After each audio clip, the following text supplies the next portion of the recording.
اور وہ ہے زکوٰۃ نکالنے کا طریقہ.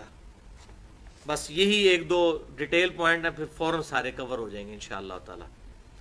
زکوٰۃ نکالنے کا، کیلکولیٹ کرنے کا طریقہ کیا ہے، یہ بھی آپ سمجھ لیں. اب جتنی ہم نے تھیوری ابھی تک 11 پوائنٹ سمجھے ہیں، اس کی روشنی میں آپ کو نصاب بھی کلیئر ہو گیا، کتنی زکوٰۃ دینی یہ بھی کلیئر ہو گیا، کس کس چیز کے اوپر زکوٰۃ دینی ہے یہ بھی کلیئر ہو گیا. اب آج کل کے دور کے اعتبار سے مینلی 3 طرح کی چیزیں ہیں جن کو آپ نے جمع کر کے اپنی زکوٰۃ کیلکولیٹ کرنی ہے. یہ بڑا آسان طریقہ ہے. مجھے بڑے لوگ ای میلز کر رہے تھے بڑے عرصے سے، زکوٰۃ پہ کوئی لیکچر دیں، پھر وہ اپنا پورا حساب کتاب بھیجتے ہیں کہ زکوٰۃ کیلکولیٹ کریں جی. وہ 40 پہ تقسیم بھی نہیں بیچارے کر سکتے. میں مطلب میرے لیے بڑی مصروفیت ہوتی ہے، میں نہیں یہ سارے معاملات لے کے چل سکتا، لہٰذا میں نے اب یہ میں آپ کو جنرلائز بتانے لگوں. یہ بڑا آسان طریقہ ہے زکوٰۃ کو کیلکولیٹ کرنے کا. مینلی 3 طرح کی چیزیں ہیں. نمبر 1 سونا، چاہے وہ ٹکی کی فارم میں ہو یا ان زیورات کی فارم میں ہو جو آپ نے کنز بنا کر جوڑ کے رکھے ہوئے برے وقت کے لیے. نمبر 2 کرنسی، چاہے روپے کی شکل میں ہو، ڈالر کی شکل میں ہو، پاؤنڈ کی شکل میں، یورو کی شکل میں، ریال کی شکل میں. اس کا بھی ظاہر سونے والا ہی نصاب ہے.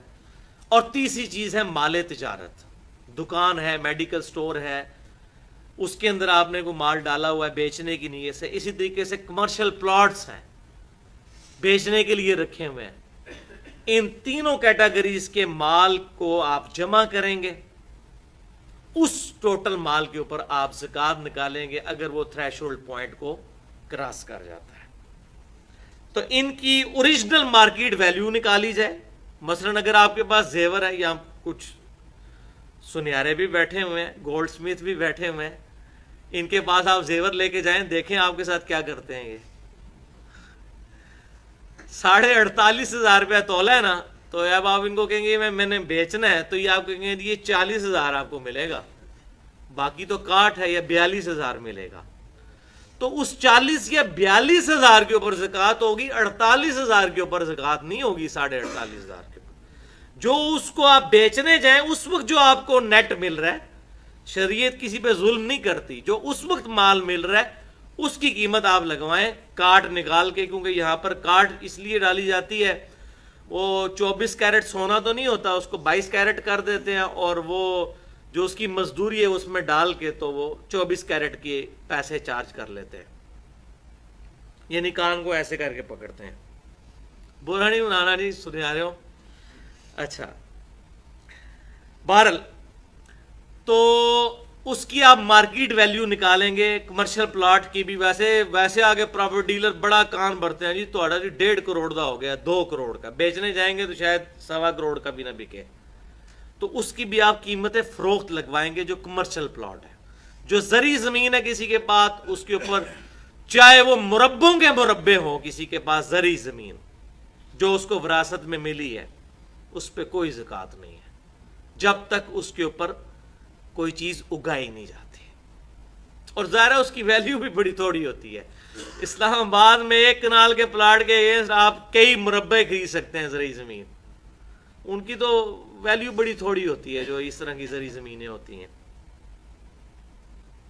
بہرحال اب یہ تینوں طرح کی چیزوں کو، یعنی سونے کو اور کرنسی کو، چاہے وہ روپیہ ہو، چاہے وہ ڈالر ہو یا پاؤنڈ ہو یا ریال ہو، اور تیسری چیز مال تجارت کو، ان تینوں کی آپ رقم نکالیں کتنی بنتی ہے. ان تینوں کو جمع کرنے کے بعد پھر اس کو 40 پہ تقسیم کریں، اور جو جواب آئے وہ آپ زکوٰۃ دیں گے. البتہ اگر آپ نے کسی سے قرض اٹھایا ہوا ہے تو اس قرض کو آپ پھر اس میں سے نکال دیں گے، لیکن وہ نکالیں گے اس صورت میں اگر ایڈ بھی کیا ہوگا. یہ نہ ہوگا وہ اپنے مال میں سے اس کو نکال دیں. مثلا آپ کے پاس 10 لاکھ روپے تھے، 10 لاکھ آپ نے قرض اٹھایا تو کتنے ہو گئے؟ 20. تو 20 میں سے 10 نکالیں گے، اپنے 10 میں سے 10 نکال کے 0 نہیں کر دینا. یہ نہیں ہے جناب چوپڑیاں نہ لے 2 ٹھیک ہے نا جی.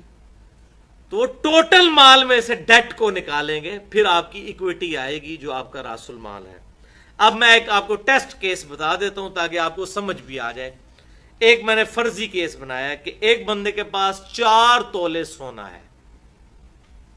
اب یہ خود تو تھریش ہولڈ پوائنٹ نصاب پہ نہیں پہنچتا، 7.5 تولے پہ تو نہیں پہنچتا نا، 4 تولے۔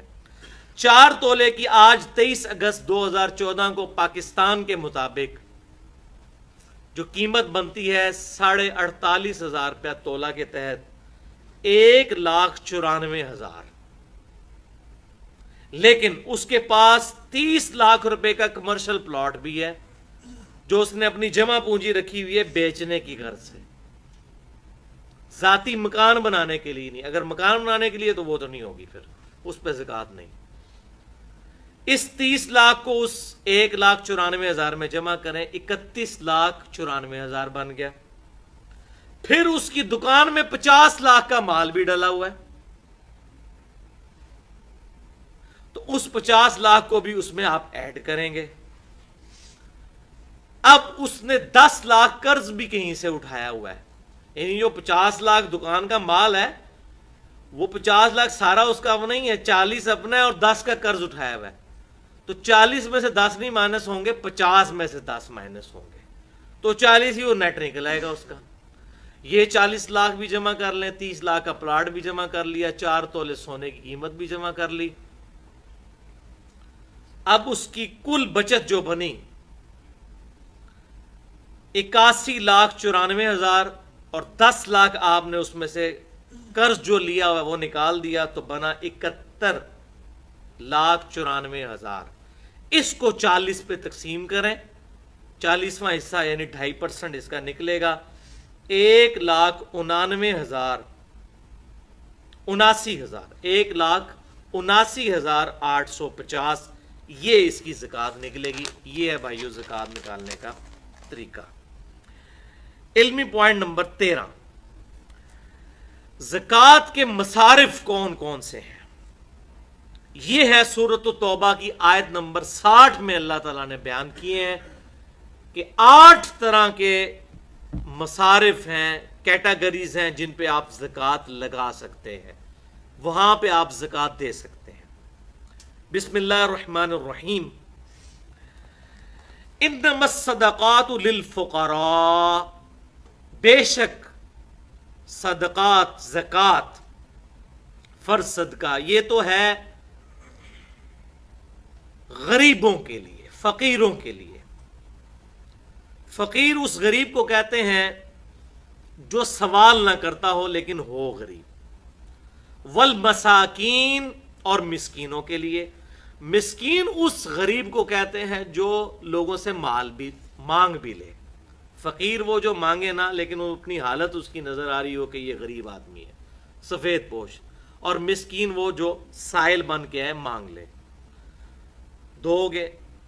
نمبر 3، والعاملین، اور زکوٰۃ وصول کرنے والے یعنی سرکاری ملازم جو اس ڈیوٹی پر ہیں کہ لوگوں سے جا کے زکوٰۃ کیلکولیٹ کرتے ہیں، کولیکٹ کرتے ہیں۔ اس زمانے میں بھی ظاہر ہے اونٹ، بکریاں اور یہ گائے وغیرہ لے کے آنا یہ بڑی ذمہ داری کا کام تھا، اتنی دور سے جا کے یہ ساری چیزیں، تو باقاعدہ لوگ ہوتے جو عاملین کہلاتے تھے۔ 3 ہو گئی۔ نمبر 4، والعاملین علیہا، جو ان پر وصول کرنے والے ہیں۔ نمبر 4، والمؤلفۃ القلوبہم، اور جو تالیف قلب کے لیے جو مال ہے وہ بھی دیا جا سکتا ہے۔ کوئی نیو مسلم ہے، ابھی وہ اتنا صحیح طریقے سے اسلام کی طرف نہیں آیا، اس کو اسلام سے محبت دلانے کے لیے آپ اس کی مدد کر دیتے ہیں کہ چلو یہ اسلام میں آئے، ہم سب لوگ مل کے اس کی مدد کریں۔ تو زکوٰۃ میں سے ہو سکتی ہے۔ آپ صلی اللہ علیہ وسلم نیو مسلم کی کیا کرتے تھے، بخاری اور مسلم میں موجود ہے۔ آپ صلی اللہ علیہ وسلم نے غزوہ حنین کے موقع پر ابو سفیان کو 100 اونٹ دیے تھے تالیف قلب کے لیے۔ تو اس طرح آپ صلی اللہ علیہ وسلم دیا کرتے تھے کسی کے دل میں اسلام کو پکا کرنے کے لیے، تاکہ ان کا ایمان پکا ہو جائے۔ نمبر 5، وفی الرقاب، اور غلام آزاد کرنے کے لیے۔ آج کل اس طرح نہیں ہے، آج کل اس کی ایک ماڈرن فارم جو ہے وہ اگلا والا جو کیٹیگری ہے نمبر 6 والغارمین، مقروض لوگ، ان کی گردن چھڑانے کے لیے، کوئی بہت قرضے کے تلے دب چکا ہے، اس کو اس قرضے سے آزاد کروانے کے لیے آپ زکوٰۃ دے سکتے ہیں۔ اسی طریقے سے غلام آزاد کرنا یہ بھی ہو سکتا ہے کہ کوئی بندہ بیچارہ بے قصور کسی تھانے میں قید ہو گیا اور آپ ضمانت میں کچھ پیسے دینے پڑ جاتے ہیں آپ کو اس کو نکالنے کے لیے، یا کسی سے غلطی سے قتل ہو گیا، آپ اس کی دیت ڈیمانڈ کر رہے ہیں اور اس کے پاس کچھ نہیں دینے کو، تو اس کی دیت کی طرف سے بھی یہ ادا کیا جا سکتا ہے زکوٰۃ کا پیسہ، اس پہ حدیث بھی موجود ہے، وہ اینڈ پہ میں بتا دوں گا۔ وفی سبیل اللہ، یہ 7 نمبر، اور اللہ کی راہ میں، پرٹیکولر اس سے مراد تو جہاد فی سبیل اللہ ہے، باقی اس کی مد میں اور کافی ساری چیزیں آ جاتی ہیں، وہ میں انشاءاللہ اسی میں بتا دیتا ہوں۔ وابن السبیل، اور مسافر کے لیے بھی، چاہے وہ امیر مسافر بھی ہو زکوٰۃ لے سکتا ہے۔ ظاہر ہے کہ آج سے 60-70 سال پہلے تک لوگ پیدل سفر کرتے تھے، اب مجھے بتائیں حج کرنے کے لیے ہمارے انڈیا پاکستان سے لوگ تقریباً 4 مہینے کا سفر پیدل طے کرتے تھے، اب اس دوران اگر ڈاکو راستے میں لوٹ لیں تو آپ کے پاس تو کچھ بھی نہیں ہے، آپ تو جناب ایزی لوڈ بھی نہیں کروا سکتے اس زمانے میں۔ یہ تو 40-50 سال ہوئے نا، 1350 سال تو ہم نے اس طرح کے ہی دیکھے ہیں نا، آج کے زمانے سے تو نہ سوچیں۔ اسی طریقے آج کل بھی ہو جاتا ہے کہ آپ کسی دوسرے شہر میں گئے ہوئے ہیں، وہاں آپ کی جیب کٹ گئی ہے، تو ظاہر ہے اب آپ کو گھر آنے کے لیے یا تو اب یہ ایزی پیسہ والا معاملہ، اس طرح کی جو چیز شروع ہوئی ہے اسے کر سکتے ہیں، وہ بھی جو بیچارہ پڑھا لکھا بندہ ہے وہی کر لے گا نا، عام آدمی تو کسی کی ریکویسٹ ہی کرے گا نا کہ بھائی مجھے تھوڑا کرایہ دے دے، میں اپنے گھر تک تو پہنچ جاؤں۔ تو مسافر چاہے امیر ہو یا غریب، اس پہ زکوٰۃ لگ سکتی ہے، اور یہ اگلے زمانوں میں بھی ہوتا تھا، آج کل بھی ایسا ہوتا ہے۔ بعض اوقات لوگ آتے ہیں اور مجھے تو جب بھی ایسا بندہ ملے میں اس کو پھر گاڑی پہ بٹھا کے آتا ہوں اور کنڈکٹر کو کہتا ہوں کہ بھائی یہ اس کا کرایہ ہے، اگر یہ کرایہ مانگ کے اترنے کی کوشش کرے تو یہ پیسے تیرے ہیں، تاکہ اگر جعلی ہوگا تو پکڑا جائے گا، وہ اس کنڈکٹر کو انشاءاللہ تعالی اس بیچارے پہ بھی لگ جائے گا یہ پیسہ۔ تو اس طرح کریں کہ اس کو آپ بٹھا دیں اس گاڑی پہ کہ آپ نے جانا ہے بھائی، آپ لاہور میں جیب کٹ گئی اور آپ نے اسلام آباد جانا ہے تو بھائی آپ کو ٹکٹ لے کے دے دیتے ہیں، آپ کو ریل کار میں بٹھا دیتے ہیں، وہاں پہنچ جائیں گے انشاءاللہ تعالی۔ پیسے نہ ہاتھ میں دیں تاکہ یہ بھی چیز جو ہے وہ ایڈریس ہو جائے۔ فریضۃ من اللہ، یہ 8 جو مصارف ہیں یہ اللہ کی طرف سے فرض کیے ہوئے ہیں، واللہ علیم حکیم، اور اللہ تعالیٰ علم والا حکمت والا ہے۔ اللہ کو یہ پتہ ہے کہ اس نے یہ نصاب کیوں ان لوگوں کے لیے زکوٰۃ رکھی ہے، یہ اللہ کی حکمت کا تقاضا ہے، اس نے اپنے علم سے یہ چیزیں جج کی ہوئی ہیں۔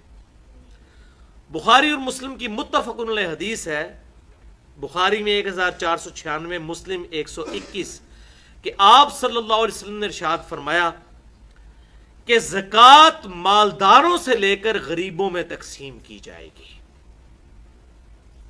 یعنی امیروں سے لے کر امیروں میں نہیں، مالداروں سے لے کر غریبوں میں، اور وہ یہ 8 کیٹیگری اوپر آ گئی۔ اس بات پر بھی اجماع ہے کہ میاں اپنی بیوی کو زکوٰۃ نہیں دے سکتا اور بیوی اپنے خاوند کو زکوٰۃ نہیں دے سکتی۔ ویسے تو بخاری اور مسلم میں آتا ہے کہ جو مرد اپنے بال بچوں پہ جو کچھ لگاتا ہے وہ صدقہ ہے، لیکن وہ زکوٰۃ نہیں لگا رہا ہوتا، مراد یہ اللہ کے حضور صدقہ لکھا جائے گا، جیسے میں نے پچھلی دفعہ کتنی بتائیں، سبحان اللہ بھی کہنا صدقہ ہے، الحمدللہ کہنا بھی صدقہ ہے، لا الہ الا اللہ بھی صدقہ ہے، اللہ اکبر بھی صدقہ ہے۔ اس طرح میاں بیوی کا ایک دوسرے پہ خرچ کرنا بھی صدقہ ہے، اور اس میں صحیح مسلم کی میں نے حدیث بتائی تھی، ایون میاں بیوی کا آپس میں ازدواجی تعلق قائم کرنا بھی صدقہ ہے، اس پہ بھی ثواب ملے گا، لیکن آپس میں ایک دوسرے کو زکوٰۃ نہیں دے سکتے۔ وہ جو فتاوی علمگیریہ والا مسئلہ ہم نے سنا، وہ والا چکر بھی نہیں کر سکتے، ہیلہ بازی بھی نہیں کر سکتے۔ اسی طریقے سے اس پہ بھی اجماع ہے کہ اولاد کو زکوٰۃ نہیں دی جا سکتی، اولاد اپنے ماں باپ کو نہیں دے سکتی۔ ماں باپ میں اس کے اپنے ماں باپ بھی شامل ہیں، دادی دادا بھی شامل ہیں، اور نانی نانا بھی شامل ہیں، یعنی آپ خود جس کی اولاد ہیں یا جو آپ کی نسل سے ہے ان کو آپ ڈائریکٹ زکوٰۃ نہیں دے سکتے، لیکن بہن بھائیوں کو آپ زکوٰۃ دے سکتے ہیں، اور سب سے افضل زکوٰۃ یہی ہے۔ بخاری اور مسلم کی متفق علیہ حدیث ہے، بخاری میں 1466، مسلم میں 2318، اور سنن نسائی میں بھی ڈیٹیل کے ساتھ 2583 ہے۔ آپ صلی اللہ علیہ وسلم نے فرمایا کہ عام غریب آدمی کو صدقہ دینے کا 1 اجر ہے، اور رشتہ دار غریب کو دینا 2 اجر ہے، کیونکہ اس میں اللہ تعالیٰ صدقے کا اجر بھی دے گا اور رشتہ داروں کے ساتھ حسن سلوک اور صلہ رحمی کرنے کا اجر بھی دے گا۔ لہذا رشتہ داروں کو دینا زیادہ افضل ہے، ڈبل ثواب ہے۔